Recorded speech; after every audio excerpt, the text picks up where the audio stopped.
네, 오늘 금요기도에 올라오신 여러분 주님의 이름으로 환영하고 축복합니다. 우리 서로 인사하겠습니다. 반갑습니다. 사랑합니다. 축복합니다.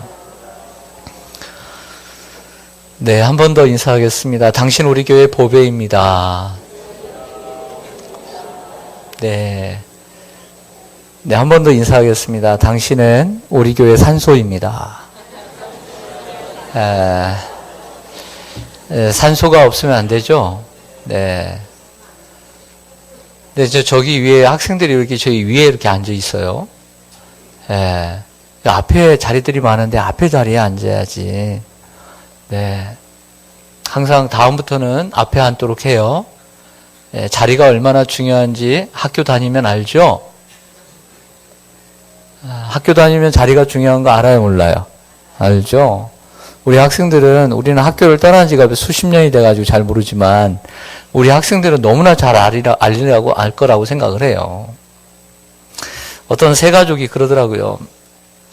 가정에 어려움이 있습니다. 어려움이 있어요. 정말 아픔이 있는데, 감사하게도 딸이 1년 전에 교회를 다니게 되었어요. 다른 교회를.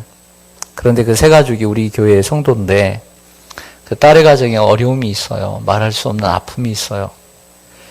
근데 자꾸 이 엄마가 우리 교회를 다니면서 서로 딸하고 이런 얘기를 했대요. 엄마는 말씀이 참 잘 들어와? 목사님 말씀이 잘 들어와? 이렇게 물었다는 거예요. 그러니까 뭐 1년이나 2년이나 비까비까죠. 교회 다닌 게 엄마나 딸이나. 근데 엄마가 이렇게 얘기했다는 거예요. 처음엔 안 들어오지. 그런데 나는 항상 앞에 앉아. 뒤에 앉으니까 말씀이 안 들어오지. 앞에 앉아야지. 앞에 앉아서 열심히 들으니까 이제 들어와. 할렐루야. 그 엄마 세 가족이 저에게 전화 너머로 해준 말이에요. 여러분, 하나님의 말씀을 어디서 어떻게 듣느냐 대단히 중요해요. 어떻게 듣느냐가 대단히 중요해요. 그래서 우리 학생들 참석하는 건 참 좋지만 열심히 그 자리에서도 말씀을 잘 듣기를 바랍니다. 네. 그 다음에 기회 되면 앞에 와서 듣고. 오늘 오래간만에 또 요셉의 이야기를 같이 나눠보고자 합니다.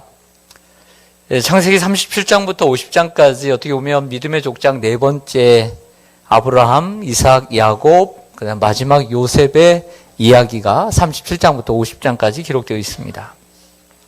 그런데 이 요셉의 이야기 속에는 세 종류의 꿈이 있습니다. 첫째는 37장에서 어린 나이에 요셉의 꿈이 하나 나옵니다.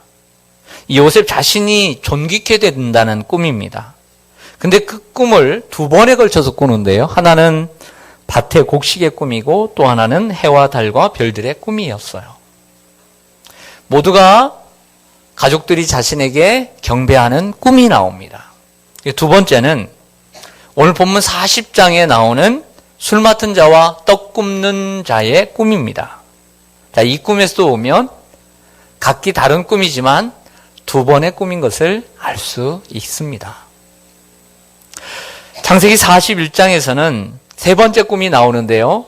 이 꿈은 애굽 왕인 바로 왕의 꿈이었습니다. 근데 이 바로 왕의 꿈도 몇 번의 꿈인 줄 아세요? 두 번의 꿈이 연거푸 꾸어집니다. 하나는 잘 아시는 대로 7 이삭의 꿈이고 또 하나는 7 암소의 꿈입니다. 좋은 이삭이 나쁜 이삭, 그리고 나쁜 이삭이 좋은 이삭을 먹는 거죠.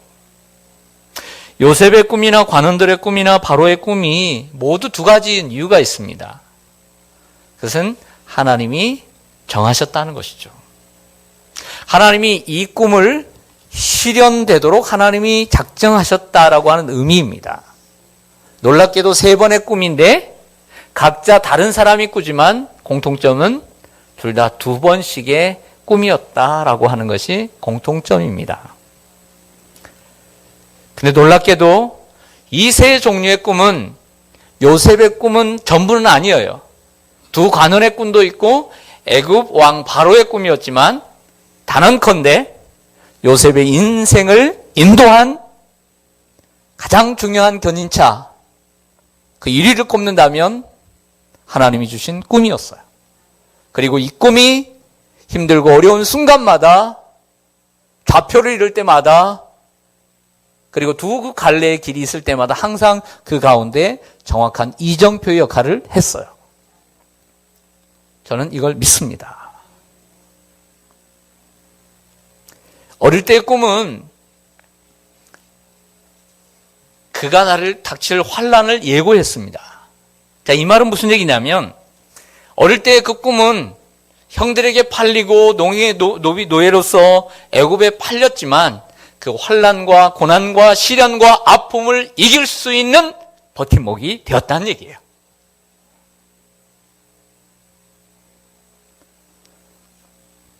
형들에게 팔려 애굽의 노예가 되어 살아가지만 하나님이 주신 꿈을 잊을 수가 없었던 거죠. 그리고 그 꿈으로 인해 버틸 수 있었던 거예요. 그리고 그 꿈이 언젠가는 현실이 되고 실현될 소망을 가지고 살았다는 것이죠. 그러나 10여 년이 지납니다. 하나님의 꿈이 이루어질 기미가 보이지 않습니다. 하지만 하나님은 또 하나의 꿈을 통해 아직 이루어지진 않았지만 이 꿈은 반드시 이루어질 거라고 하는 또 다른 하나의 꿈을 보여주십니다. 그것이 오늘 본문에 나오는 꿈입니다. 10년이 지나 그가 다시 꿈을 만나게 됩니다. 그 꿈은 보디발의 아내에게 모함을 받아서 그 집에 있는 감옥에 갇히게 되었습니다. 자신이 꾼 꿈은 아니었지만 두 관원의 꿈을 해석하게 되었고, 그 해석대로 술 맡은 관원장은 복직하고 떡 맡은 관원장은 죽게 됩니다. 이 두 번째 꿈을 통해 요셉은 뭘 깨달을 수 있었을까요? 그들이 각자 다른 꿈을 꾸었습니다. 근데 요셉은 하나님 앞에 기도해서 그 꿈을 해석해 주었습니다. 근데 놀랍게도 그 꿈은 그대로 이루어졌습니다. 이를 통해서 요셉이 깨달을 수 있었던 것은 뭘까요? 꿈은 이루어진다. 이 사실을 믿게 됐던 거죠. 그러나 아직 이루어지지 않은 꿈은 어떤 꿈이죠? 요셉의 꿈이죠. 아직 요셉의 꿈은 10여 년 전의 꿈은 아직 이루어지지 않았지만 이 두 관원의 꿈을 해석하고 꿈이 현실화되는 것을 보면서 확신에 차게 된 거죠. 저 오래전의 꿈, 나의 꿈도, 하나님이 주신 꿈도 반드시 이루어지리라. 확신했겠어요? 안 했겠어요? 느낌이 옵니까? 안 옵니까? 오죠?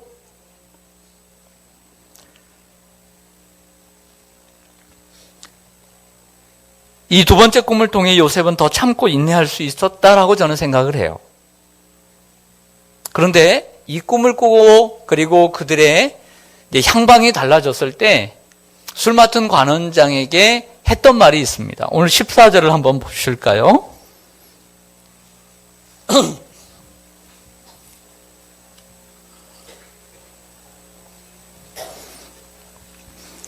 당신이, 즉 술 맡은 관원장이 잘 되시거든 나를 뭐 하달라고 그래요? 생각하고 내게 무엇을 베풀어서, 은혜를 베풀어서 내 사정을 바로왕에게 아뢰어 이 집에서 나를 건져주소서라고 부탁을 해요. 그런데요, 마지막 23절로 가보면 뭐라고 이야기하냐면 술 맡은 관원장이 요셉을 뭐하지 못하고 그를 뭐 했더라. 이렇게 기록되고 있는 거죠. 술 맡은 관원장은 자신의 꿈을 해몽해 준 요셉의 그 부탁에도 불구하고 요셉을 기억하지 않고 잊어버렸다. 이렇게 얘기를 합니다. 사람이 화장실에 들어갈 때와 나올 때의 생각이 다르지요. 하지만 요셉은 세 번째 꿈인 바로왕의 꿈을 해석함으로 애굽의 총리가 되는 영광을 얻습니다. 생각해 보세요. 다시 한번 얘기합니다. 요셉의 인생에서 가장 중요한 역할을 한 건 뭘까요? 꿈이라고 부인할 사람이 있으면 한번 손 들어보세요. 없죠?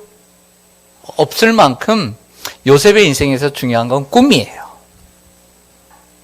꿈. 결국 요셉의 인생의 이정표가 되어줬던 것은 꿈이죠. 그리고 그 꿈을 주신 분은 하나님이세요. 요셉이 그 어린 나이에 꿈을 주신 분은 하나님이세요. 그리고 두 관원의 꿈을 만나게 하고 해석하게 하신 분도 하나님이시고, 그리고 잊어버렸지만 시간이 흘러서 애고방의 꿈으로 인해서 술 맡은 관원장이 그때서 그 사람 하고 생각나게 하신 분도 하나님이시고, 그래서 그 계기를 통해 하나님은 바로왕 앞에 서게 되고 바로왕이 꾼 꿈을 해석해서 총리가 된 줄로 믿습니다. 근데 그 꿈을 주신 분이 하나님이시고 그 꿈을 해석해 하신 분도 하나님이라는 거죠. 결국 하나님께서 요셉의 인생을 이끌어 오신 거예요. 하나님께서 요셉의 인생을 인도하신 거예요.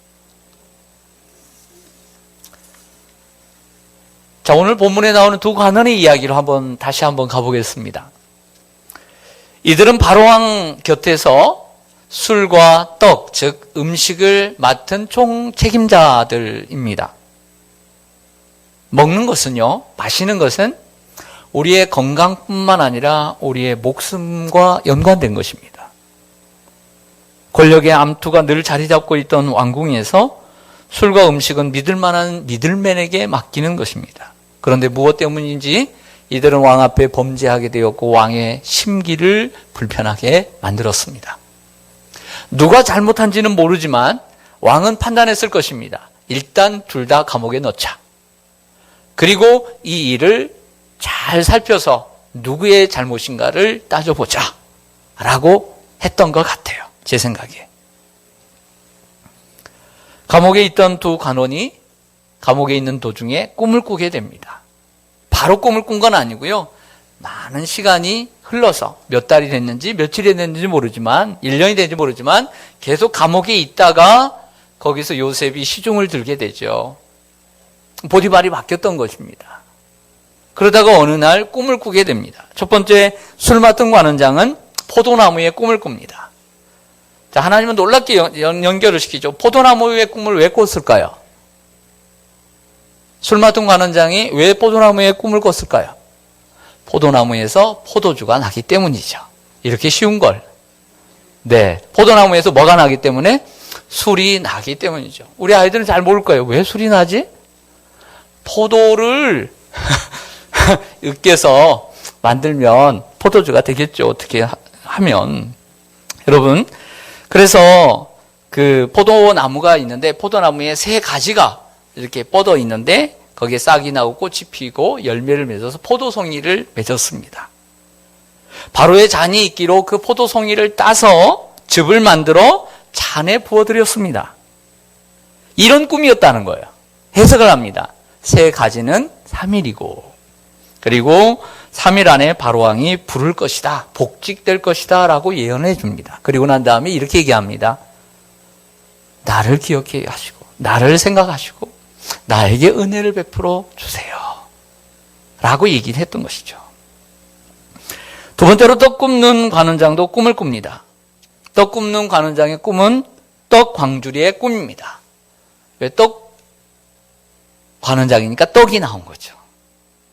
머리에 광주리가 3개나 있습니다.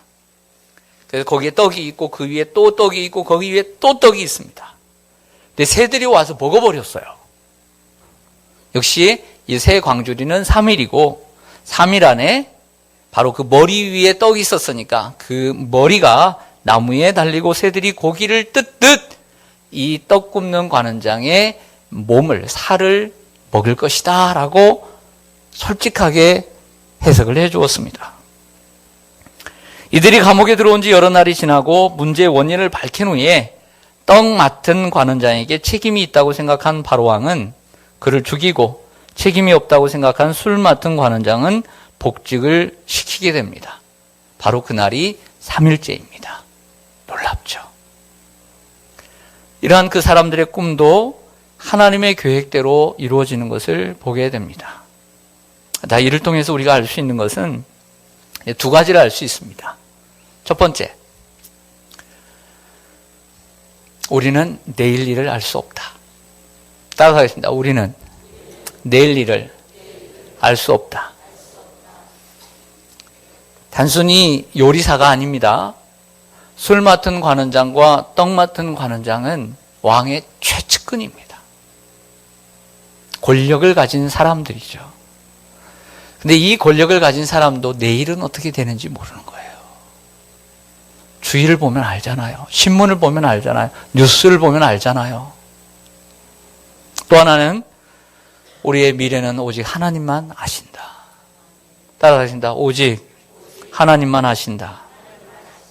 오직 하나님만이 미래를 아시고 결정하시는 것을 우리는 알아야 합니다. 오늘 말씀이 가르쳐주는 내용이 그것입니다. 사람은 내일 일을 모르는 거예요. 하지만 하나님은 아시고 그 미래를 계획하고 계신 줄로 믿습니다. 정치적으로 경제적으로 리더의 자리에 있는 많은 분들이 있습니다.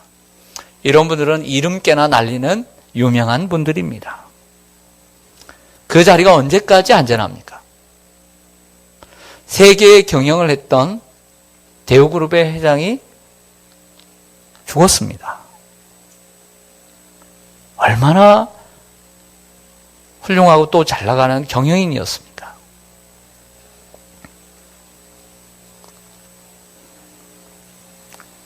지금 청와대에 있는 사람들, 옛날에 청와대에 있는 사람들 어디 있나요?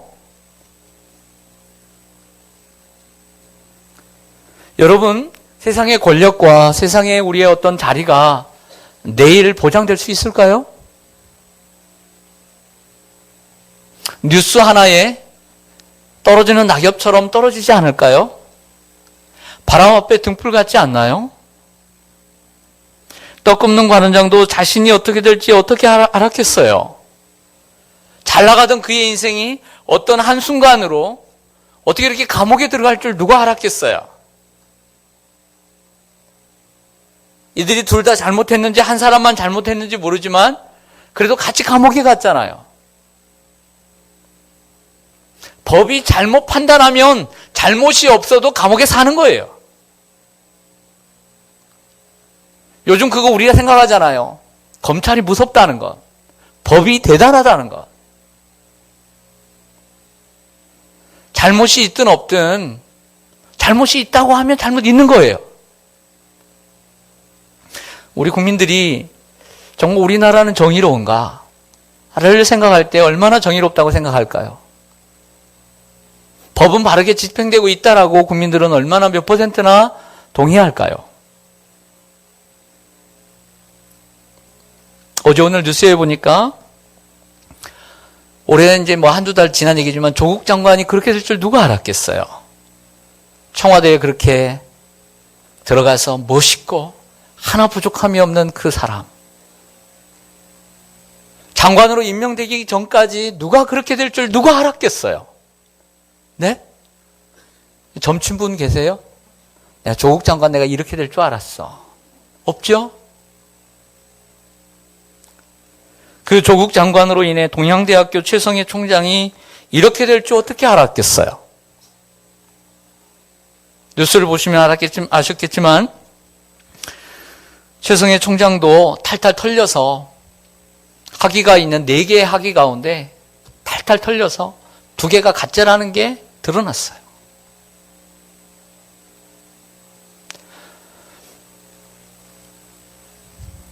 교육학과 박사도 아닌데 교육학과 박사, 총장, 최성해 이렇게 도장을 다 찍었어요. 총장이 될 때, 이사가 될 때 그 이력에 이 4가지를 다 넣었어요. 정직하지 못했어요.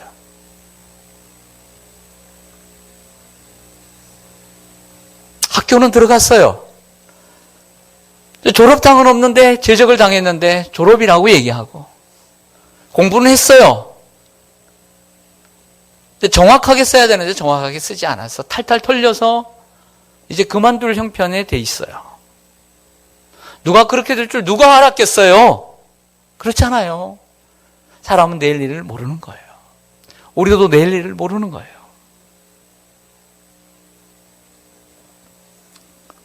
정직함을 배워야 될 줄로 믿습니다. 우리가 어떤 자리에 있든지 정직해야 하고 겸손해야 할 줄로 믿습니다. 사람이 언제 어느 때 어떻게 될지 모르기 때문이에요. 그래서 우리가 어느 자리에 있든지 누구에 대해서도 쉽게 비판할 수 없는 게 그런 겁니다.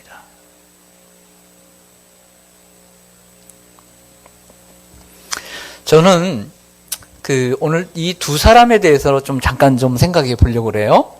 이 떡 굽는 관원장과 술 맡은 관원장. 저는 거기에 좀 영감이 와서 찾아봤는데 어느 주석도 거기에 대해서 요셉의 포커스를 많이 맞추는 것은 성경적이지만 그들에 대해서는 얘기를 잘 안 하고 있더라고요. 그래서 나름대로 좀 해석을 해보았습니다. 자, 두 사람이 그 사막을 걸어가고 있었습니다. 여행 중에 문제가 생겨 서로 그 두 친구가 다투게 되었어요. 그러다가 한 사람이 다른 친구의 뺨을 때렸습니다. 뺨을 맞은 사람은 기분이 나빴어요. 그러나 아무 말을 하지 않았어요. 그리고 기분이 나빴지만 모래에 이렇게 썼습니다. 오늘 나의 가장 친한 친구가 나의 뺨을 때렸다. 그들은 오아시스가 나올 때까지 말없이 걸었습니다. 마침내 오아시스에 도착한 두 친구는 그곳에서 그 몸에 배인 땀을 털기 위해 목욕을 하기로 했습니다. 뺨을 맞았던 사람이 목욕을 하러 들어가다가 늪에 빠지게 되었습니다. 그때 뺨을 때렸던 친구가 그를 구해 주었습니다. 늪에서 빠져나왔을 때 이번에는 이 친구가 돌에 이렇게 썼습니다. 오늘 나의 가장 친한 친구가 나의 생명을 구해 주었다. 그를 때렸고 그를 구해준 친구가 의아해서 물었습니다. 친구야, 아까 내가 너를 때렸을 때는 모래에다가 적던데 왜 이번엔 내가 너를 구해줬을 때는 왜 돌에다가 이렇게 힘들게 새기니? 라고 묻는 거예요. 친구는 대답합니다. 친구야, 누군가가 우리를 괴롭혔을 때 우리는 모래에 그 사실을 적어야 해. 용서의 바람이 불어와 그것을 지워버릴 수 있도록. 그러나 누군가가 우리에게 좋은 일을 하였을 때, 선한 일을 해주었을 때 우리는 그 사실을 돌에 기록해야 해. 그래야 바람이 불어와도 영원히 지워지지 않을 테니까. 우리는 이 말을 좀 기억해야 해요. 저는 참 기억해 두어야 할 예화라고 생각을 해요. 근데 사람들은 이렇게 잘 살지 않아요. 99가지를 잘 해준 것은 모래에 세워요. 새겨. 그리고 한 가지 잘못한 거 있으면 그 돌에 새기니라고 힘들게 돌에 새겨. 그러면 쓰겠냐고요.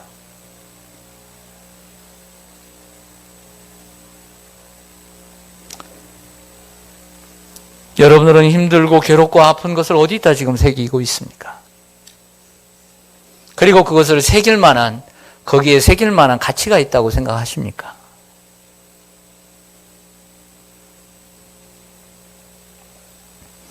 그리고 하나님께 받은 은혜, 그리고 사람들에게 받은 은혜를 여러분들은 어디에 새기고 있습니까?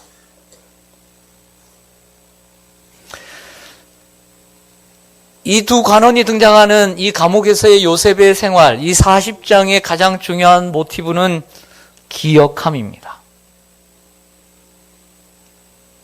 이 기억이라고 하는 단어와 맞물리는 단어가 있습니다. 그것은 은혜입니다. 성경은 하나님께서는 이스라엘 백성들에게 하나님께서 베푸신 은혜를 기억하라고 수없이 이야기합니다. 기억하라. 요셉은 술 맡은 관원장에게 은혜를 잊지 말아달라고 했지만 관원은 기억하지 않았습니다. 사실 여기서 은혜, 헤세드라고 하는 단어는 법률적으로 의무가 없음에도 불구하고 상대편에 대한 연민과 사랑의 마음에 매여서 그에 대하여 선한 행동을 하지 않을 수 없는 면을 의미합니다. 이게 무슨 얘기냐면 기억을 해주지 않아도 법적인 책임을 받지 않는다는 거예요. 하지만 그래도 기억해 줄 수 있도록 하는 것이 은혜라고 하는 거죠. 술 맡은 관원장이 요셉을 기억할 의무는 없었습니다. 그러나 요셉을 불쌍히 여기고 돌보아 줄 수는 있었죠. 결국 술 맡은 관원장은 요셉을 잊습니다. 헤세드가 없는 것이죠. 술 맡은 관원장은 있지만 우리가 기억해야 될 것은 하나님은 잊지 않고 계셨다. 할렐루야. 그래서 술 맡은 관원장의 카드. 옛날 여러분들 조금 좀 쳐봤어요? 쳐봤어요? 잘 몰라요? 그 화투나 카드 좀 쳐봤어요? 그때 여러분 마지막에 뭐 한 판 뒤집으려고 빅 카드를 남겨놓는 적 있어요? 없어요? 이번에 청단해야 되는데 먼저 따먹으면 안 되는데 하고 막 움켜쥐고 있다가 이번에 홍단해야 되는데 하다가 그래 딱 했을 때 대단하죠. 기쁨이. 우리 학생들은 뭘 안다고 웃어? 마치 아는 것처럼 다 아나 본데요. 하나님은 이 술 맡은 관원장을 살려두신 이유가 그 자신을 위한 것이 아니라 요셉을 위한 것이었고, 당장은 그 카드를 쓰지 않으셨지만 글은 잊었지만 하나님은 잊지 않고 가장 중요할 때에 사용하십니다.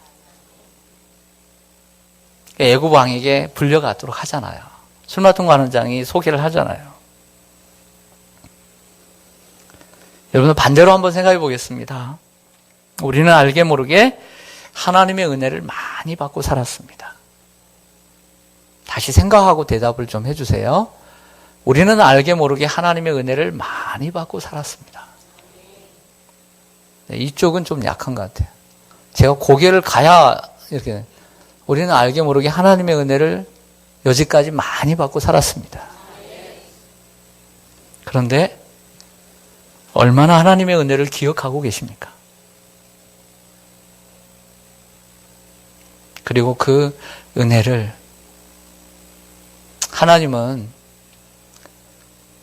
법적으로 책임을 묻진 않아요. 야, 너 잊어버렸구나. 혼 좀 날래? 하면서 때리진 않아요. 하지만 하나님 서운해하세요.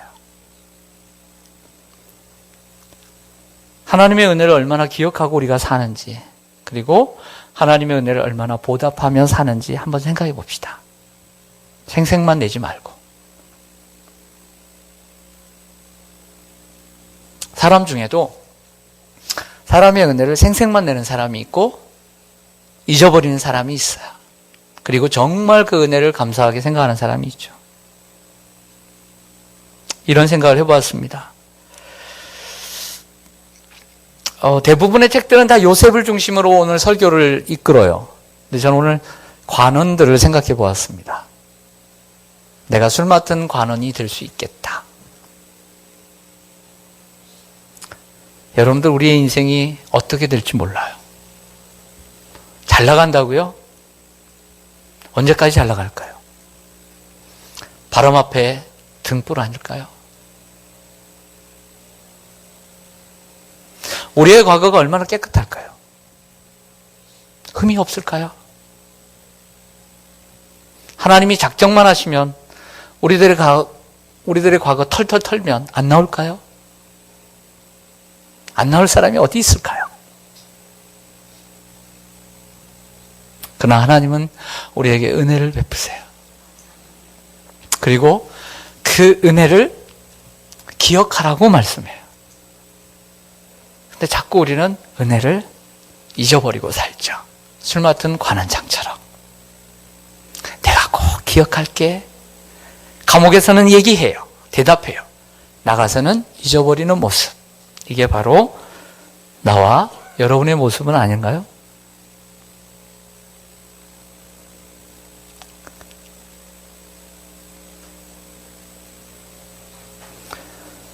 하나님의 은혜를 기억하고 갚아가는 성도, 그게 바로 신앙의 성숙도가 아닐까, 저는 그런 생각합니다.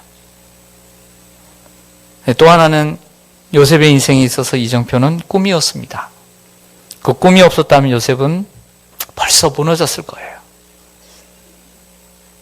성도 여러분, 우리도 인생을 살면서 요셉처럼 힘든 시간을 보낼 수 있습니다. 내가 잘못해서도 그렇지만 다른 사람이 나를 엮어서 그렇게 만들 수 있습니다. 그러나 여러분, 그때마다 여러분도 요셉처럼 여러분들의 인생을 지탱할 만한 꿈이 있나요? 아무리 사람이 저렇게 하고 환경이 저렇게 해도 여러분들의 인생을 버틸 수 있는 하나님이 주신 꿈이 있나요? 하나님이 주신 비전이 있나요? 하나님이 주신 사명이 있나요? 있기를 바랍니다. 그래야 흔들리지 않죠. 기도하겠습니다.